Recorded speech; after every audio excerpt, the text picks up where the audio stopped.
I would like to invite on stage for the next session, The Life of a Lyric Kobi is Always Short. One of India's very well-known poet, Mr. Amit Chaudhuri, in conversation with Sumana Roy. Is there anything Amit Chaudhuri can't do, except driving a car perhaps? In the last 26 years, he's written 7 critically acclaimed novels, A Strange and Sublime Address, Afternoon Rag, Freedom Song, A New World, The Immortals, Odysseus Abroad, Friend of My Youth, a collection of short stories called Real Time, Calcutta, 2 Years in the City, a book of non-fiction, Lawrence and Difference, a book of literary criticism, and Clearing a Space, an extraordinary collection of essays. He's edited the influential anthology, The Picador Book of Modern Indian Literature, Memories Gold, an anthology of writing about the city of Calcutta. I should stop, or I'll end up spending much of the allotted time in cataloging his distinctively unique career as an artist.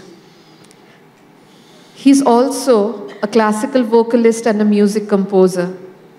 I've saved my favorite bit for the end. Amit Chaudhuri is also the poet of a luminous collection of poems, Cyril Road and Other Poems. Published about 12 years ago, it is not unsurprisingly out of print. It is the nature of poetry to lead this Lazarus-like life, to return periodically, to energize what we take as givens and constants, to resuscitate. We are grateful to have Amit Chaudhuri read from this collection today, but before that, I'd like to ask him about the friend of his youth, poetry, and the different stages of evolution that this relationship has been through. So you're asking me about my my relationship with poetry. So is this okay? The mic? Okay. Yeah. I started out very early on with this kind of interest in the language, in the English language, and I think partly so the relationship with poetry comes a bit later.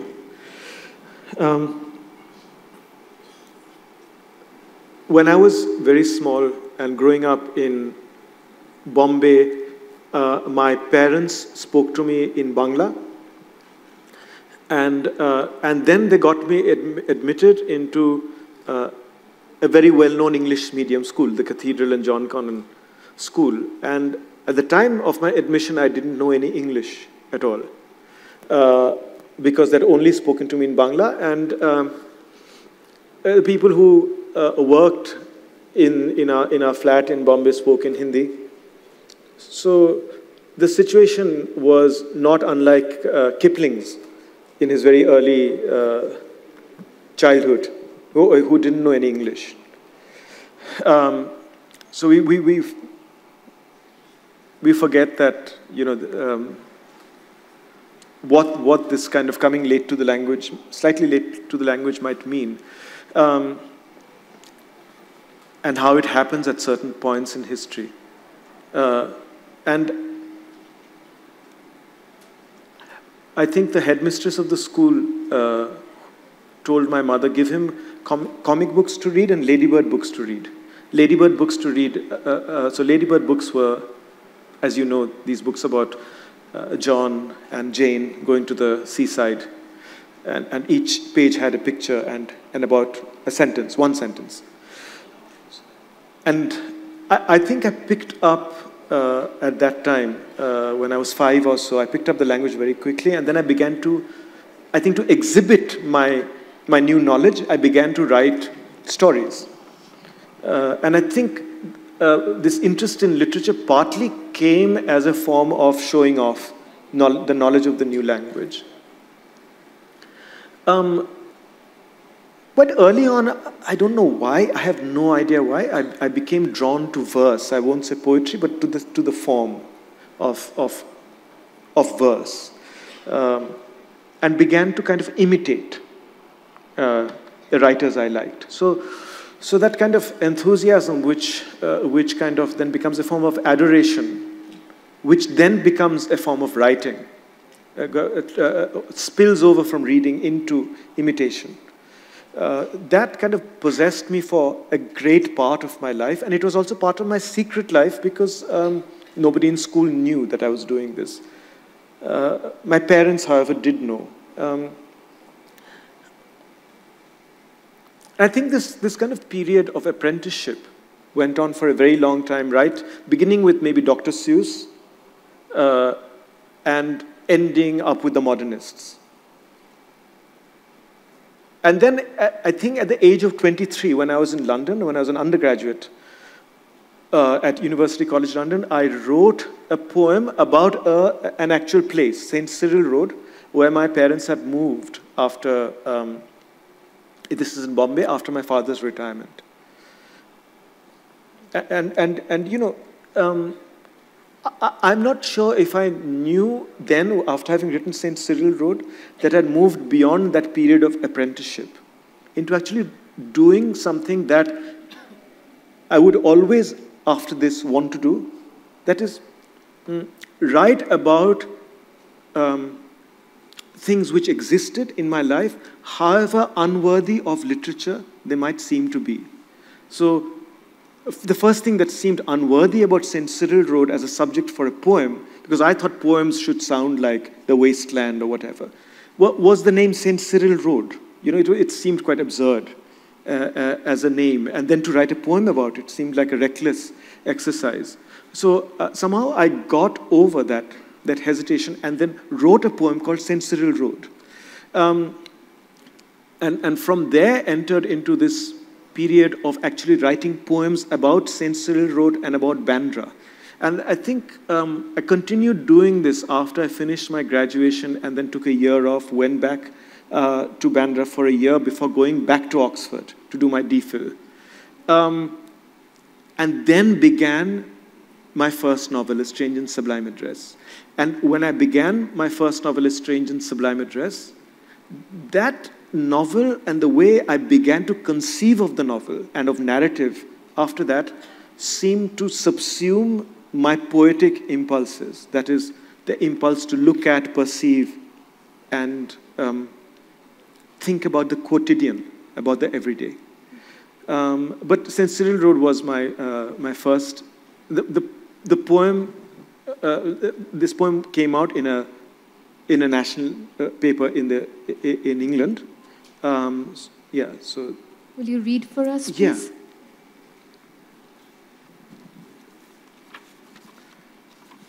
So, this is St. Cyril Road, Bombay. This is the poem I was talking about, which I wrote when I was 23. So, you have to forgive its immaturity.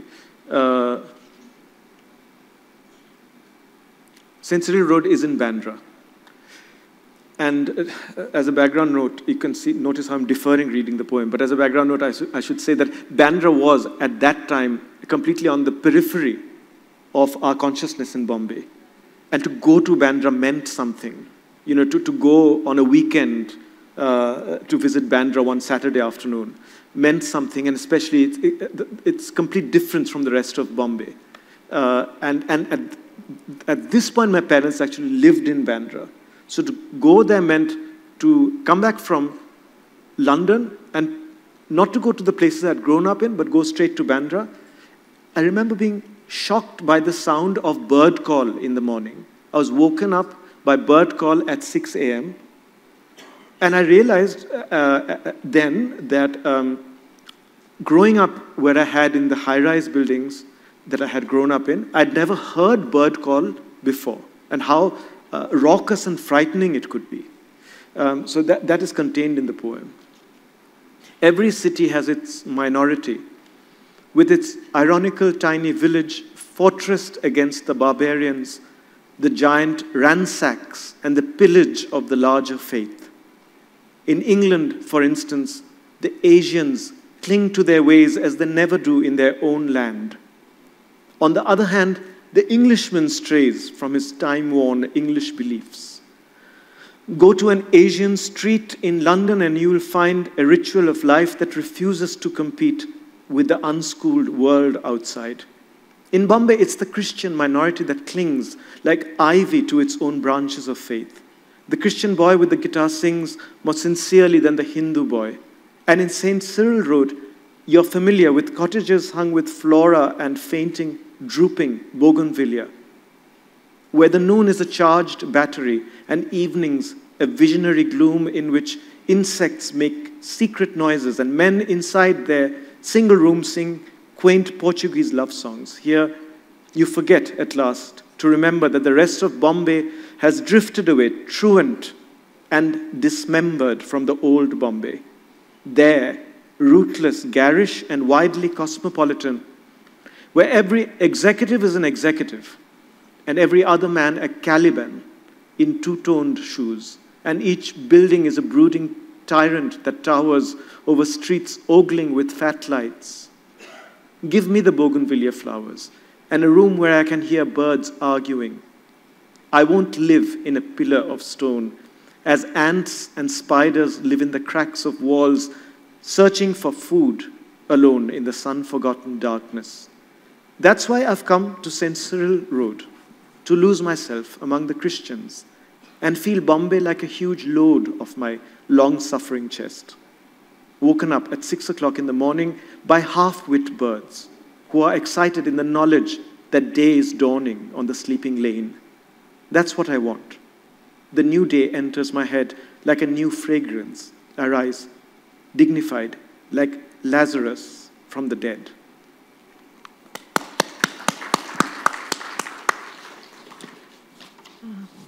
I'm going to quote from the preface. The discovery of the lane and Bandra during my holidays was a discovery of a secret city within a city. It also led to self-discovery as a writer. What exactly happened to your aesthetic and emotional life when you moved to Bandra, to St. Cyril Road? Were you conscious of this epiphany then? And have you felt like that later on also? Because you were telling me about these new poems that you began to write after visiting the sweet shops. So that, yeah. I had this consciousness at around that same time that I wrote this poem. That is when I was 23 years old. The shift in me came about for a number of reasons. Until I was 23, I thought it was on my vocation to write about the misery of mankind, in whose misery I too was deeply implicated, and that I would be a kind of epic poet of this misery, and I kept on producing poems as a testimony to this misery, because all of us on some ways were aware at the age of 21 or 20 or 19 or 18 of the great philosophical seriousness of being miserable, you know, so we could not inhabit any other mode and not be accused of not being serious. Now, when I was around 23, I think I read that, as I said, a few things happened. One was my father retired, my parents moved to St. Cyril Road. And in the place of a view from a balcony on the 12th floor, or later the 25th floor, looking out onto the sea, they moved to an apartment on the 3rd story, looking out onto another apartment across the road. I suddenly realized this view is much more precious to me than the sea view. Wow. Because it was, because I was, I think, again, shunning the epic. Because I was embracing the quotidian and I was embracing my own invisibility. The sea does not care whether or not you look at it. A person, a human being might care. But if you're in a space in a veranda, which is neither inside the house nor on the street, but in a state of being semi-visible, like a ghost, then you can fulfill that desire of both being and not being a part of other people's lives. And this is what I was doing in that street. That was one change, and the other one was at the age of 23 reading Sons and Lovers by D.H. Lawrence.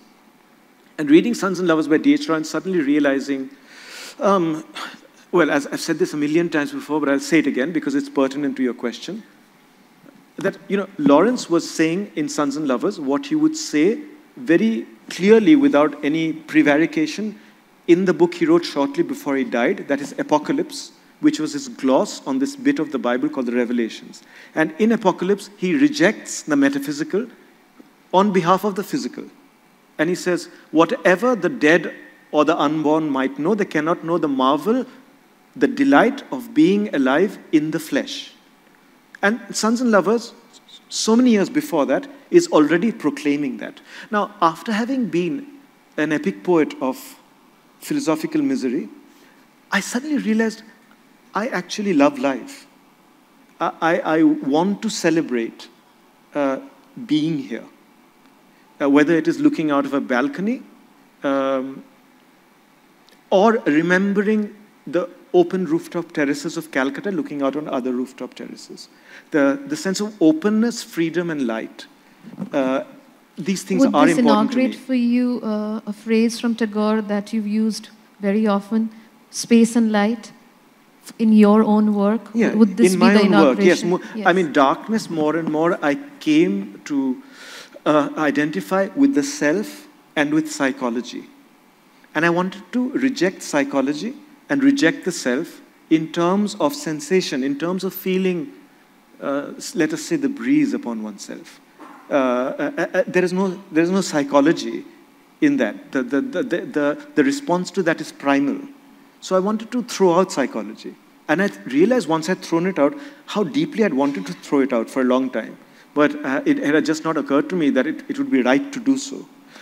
Yeah, so that's what happened, I think, at that time. Had you begun working on your first novel, A Strange and Sublime Address, already? So were there days when you'd write a few paragraphs of the novel and also a poem? The reason I ask this, again, I'll quote from the preface. Many of the poems in the last section, composed between the late 1990s and 2001, have further widened the gulf for me between the self that writes prose and the self that writes poetry. It's almost as if, not infrequently, the two express two distinct sensibilities.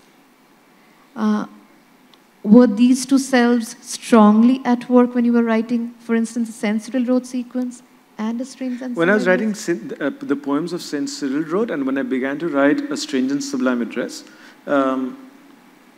I wanted to basically write about this sense of release and freedom in both my poetry and in my prose, and also this sense of release that comes from being elsewhere. So that gulf didn't exist then? No, the gulf didn't exist at that time.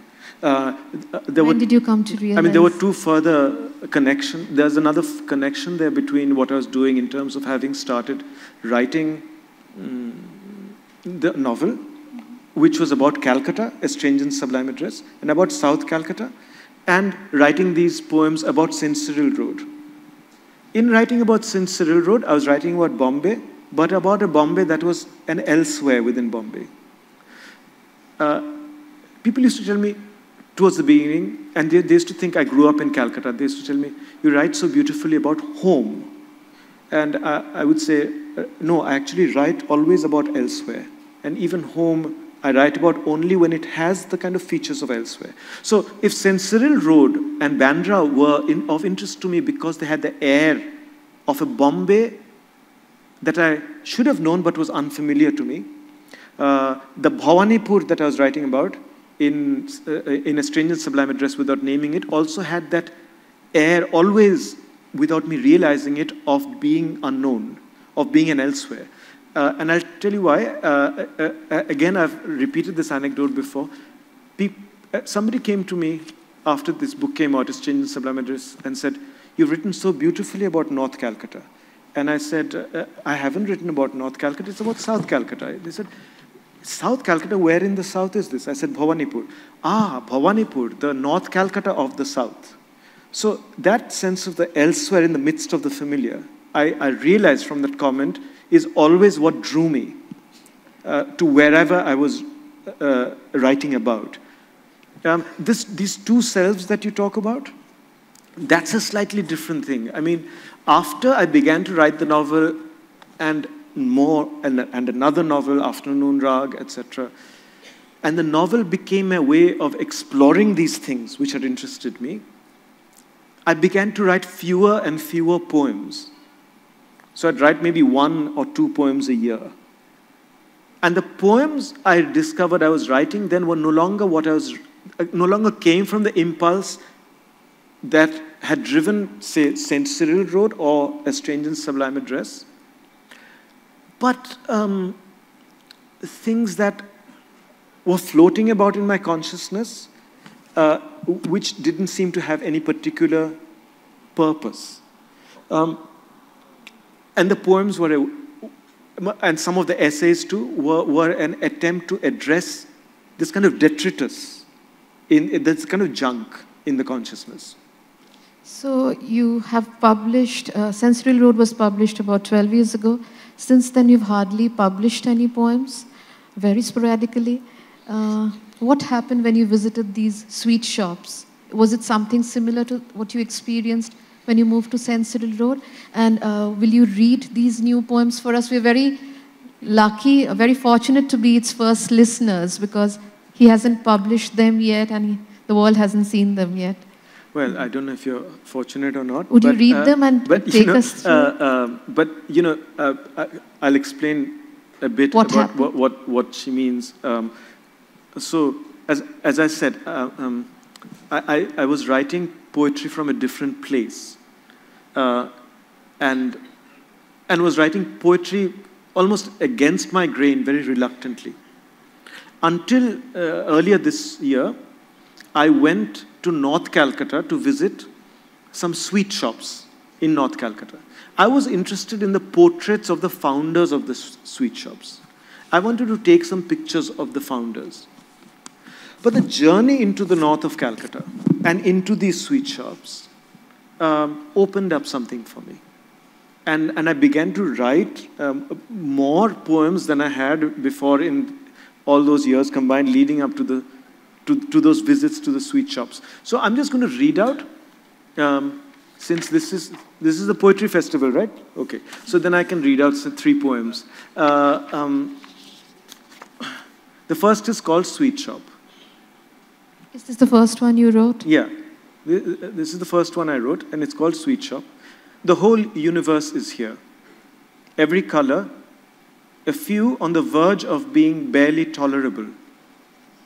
Every shape, as well as minute flourishes, created in the prehistory of each shandesh by precise pinches. The horizontal trays brim, but don't tremble, with mass and form. The serrations are near invisible. You'd miss them if they were deeper or clearer. The soft oblongs and the minuscule hard pillow-shaped ones are generated so neatly that instinct alone could have given them shape and no mold. In the harmony shielded by the glass is an unnoticed balance of gravity and play. So that's the first one. Thank you so much. I'll just read out 3 of them. This is called Shamolda. And it's about actually a cousin of mine. But it's also connected to the sweet shop poems. Shamolda, you had possibly traveled over 1,000 miles when once, on our way to Rishra, pierced by hunger, you chose to stop the car and alight for a sweet. Hunger impelled you to those windows behind which, around hard shandesh and the ooze of chom-chom and the yellow puddle of rabri, a haze of insects were hovering or swimming or climbing as on an island without a human being. The ants, though touched by the mishti's resin, had laboriously freed themselves to ascend slopes. The flies, enlarged by these environs, banged into each other. I asked you how you brought yourself to eat a specimen from that tray. What if there's something on it? And you laughed like a girl and invoked the Bengali imperative of hunger, evidently more immediate than sorrow. I would flick it off and eat. You waved away in a gesture the invisible living creature as if dismissing some stupid universal decorum. And the last one from this cycle is called Bhimnag. For those who don't know, will you tell them? Bhimnag is the name of a famous sweet shop in North Calcutta. Not that deep into the north, but it feels the world's transformed. The twin poles of the handcart immovable, pointedly thwarting buses, robust men unfocused yet engrossed in everything but the lax neighborly goats. Unlike the desultory south, the road has no angles and is interminable, culvert-like. It and the drifting buildings make the journey north echo that trip to Venice. The rubbish floats on a current. Just here, processions from College Square will veer toward the unobtrusive fork at Nirmal Chandra Street and make their way to Esplanade, intermittently protesting a malignant dispensation. Here is Bhimnag. Before reaching it, I tasted its doi, a pink so shadowy it feels the colors all but drained away. I pick up a pot. It's the same, so uncannily sweet, so close to liquid, you swallow it as it lies on your tongue.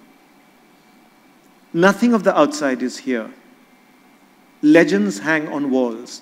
The interior has, despite its abundance, the quiet of Ramakrishna's room in Dakshineshwar. On one half of white shandesh, rose petals rest with funereal simplicity.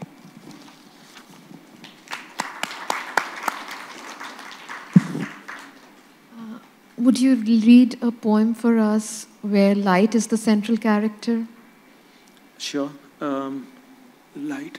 So I'll go back to that shrouded the earth. As the sun came up, we saw the leaves peer out, shivering. Each leaf nurtured a dewdrop, and a sly caterpillar, the fields strode into view, with peasants on their backs and a mute school of taxis flickered by us, intent as blackened yellow beetles. Twice in those fields we saw how the poor live, tranquil as ghosts behind a magic chalk circle they never transgress. But later, near the fisheries, the poor became a way of life, like the smell of fish drying and raw grass. We crossed the long bridge above the Thane Creek, where the Leviathan Arabian Sea narrows itself to a whisper. At the end, rafts lay, delicate as flecks of dried paint on a wet, just begun painting. A fly traveled with us. 4 times, it tried to leave but crashed into the glass. Then it explored the window as if it were a lucent membrane and combed it questioningly. After a while, it rested, gripping its escarpment like a pebble in a waterfall, or a speck of dust hanging in a vertical wall of light. Outside, the morning landscape changed its bright currency. Then we climbed up the mountains, and a gorge unseamed below, and our car was like the fly stuck to its patch of nothingness, and white clouds were horses that neither whinnied nor stamped, but only breathed halos of steam and cold vapor. If I could capture that instant like a lone tremulous dewdrop pinned to the green scroll of a leaf, I would send it back to you sealed in this envelope. Instead, I send you this poem. Since I have this time warning from her, I have to kind of wrap up. In Odysseus Abroad, there's this line which gives us the title of this session, The Life of the Lyric Kobi is Short.